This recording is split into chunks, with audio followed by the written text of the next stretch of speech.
L'imam Shafi, l'ami de Dieu désigné par notre prophète alayhi salatu vesselam, celui à qui Hazreti Ali a confié sa bague de science, cet éminent savant, connu pour ses karamates, a conduit des prêtres à la foi islamique et pouvait, dit-on, marcher sur l'eau sans s'enfoncer.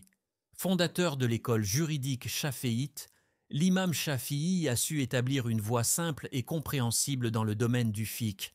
Descendant du prophète alayhi salatu vesselam par sa mère et son père, l'imam Shafi'i a su guider et éclairer de nombreux croyants vivant dans les zones rurales grâce à ses précieux conseils. Sa naissance et son enfance. De son vrai nom Muhammad ibn Idris ibn Abbas, l'imam Shafi'i est né à Gaza, en Palestine. Il perd son père à l'âge de 2 ans, et dès son plus jeune âge, il est confronté aux dures épreuves de la vie.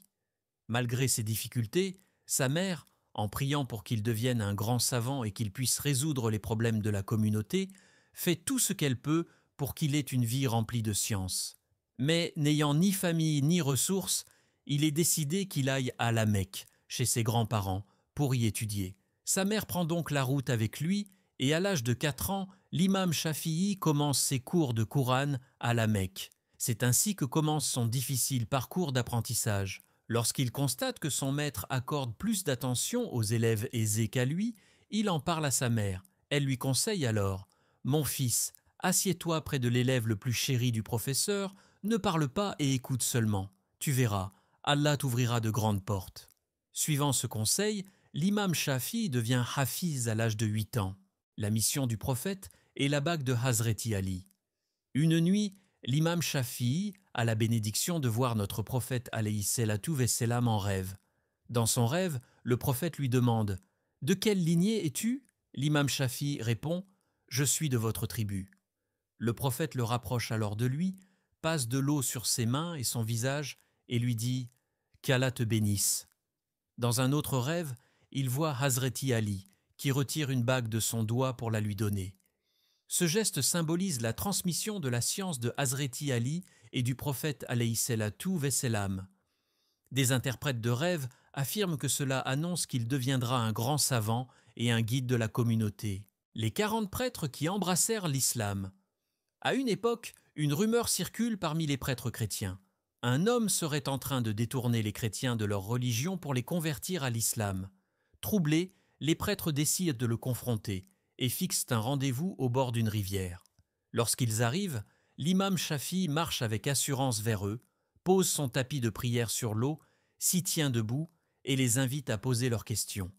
Devant ce karamat, les prêtres, stupéfaits, prononcent la shahada et se convertissent à l'islam, la bourse pleine d'or.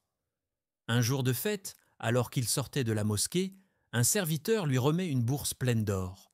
Peu après, un homme vient à lui et lui explique que sa femme vient d'accoucher et qu'il n'a rien pour subvenir à ses besoins.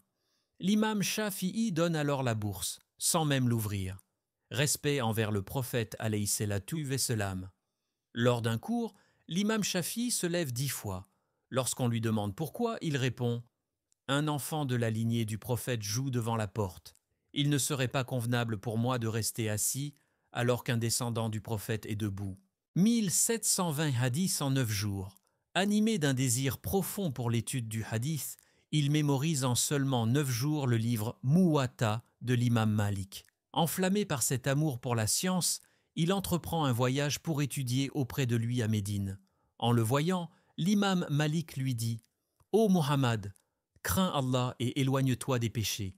Allah a mis une lumière dans ton cœur, veille à ne pas l'éteindre. » Les 8 choses qu'il fait chaque matin. Un matin, alors qu'il rentre chez lui après la prière, quelqu'un lui demande comment il va.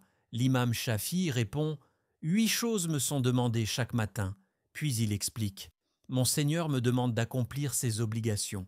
Le prophète me demande de suivre sa sunna. Ma famille me demande de subvenir à leurs besoins quotidiens. Mon âme me demande de suivre ses désirs. Shaitan me demande de le suivre. Les anges me demandent d'accomplir de bonnes actions pour qu'ils puissent les noter. Le temps qui passe me rappelle ma vieillesse. Enfin, Azraïl me demande d'être prêt pour la mort. » L'étudiant inquiet. Un jour, un de ses étudiants, préoccupé, vient le voir et se plaint de ne plus se souvenir de ses leçons comme avant. L'imam Shafi lui conseille Abandonne tes péchés, et Allah renforcera ta mémoire. » L'étudiant réfléchit et se souvient d'avoir jeté un regard interdit au marché.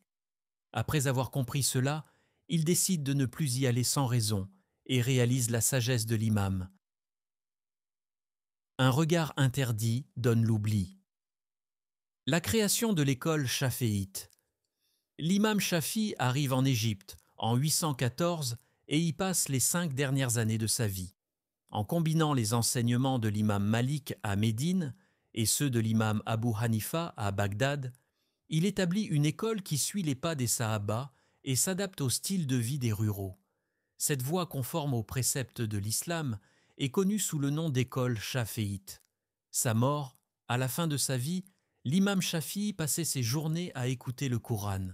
Sur le point de rendre son dernier souffle, il déclare « Je quitte ce monde, je m'en détache, je bois la coupe de l'espoir et je vais vers mon Seigneur, le très généreux. » Il décède le 19 janvier 820 au Caire. Que le Seigneur nous accorde son intercession. Mes amis, n'oubliez pas de vous abonner à la chaîne. Restez en paix.